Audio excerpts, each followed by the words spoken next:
પાટણ જિલ્લાના નર્મદાના નીર આવતા ખેડૂતો બાગાયતી ખેતી તરફ વળ્યા છે. રાધનપુર વિસ્તારના સુલતાનપુરા અને કામલપુર ગામમાં ખેડૂતો બાગાયતી ખેતી દ્વારા ખારેકની ખેતી કરી રહ્યા છે. સરકારના બાગાયત વિભાગ દ્વારા ખેડૂતને એક છોડે 1,250 રૂપિયાની સબસિડી મળી હતી.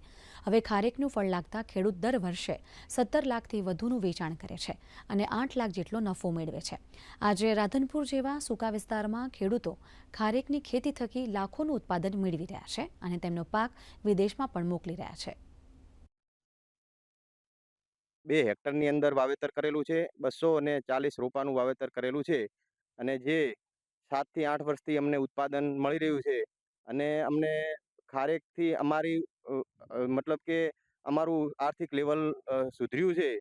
જેથી કરીને અમને બાગાયત ખાતા દ્વારા સરકારની ખૂબ સબસિડી મતલબ એક રોપા દીઠ 1,250 રૂપિયા લેખે 240 રોપાની સબસિડી મળેલી છે.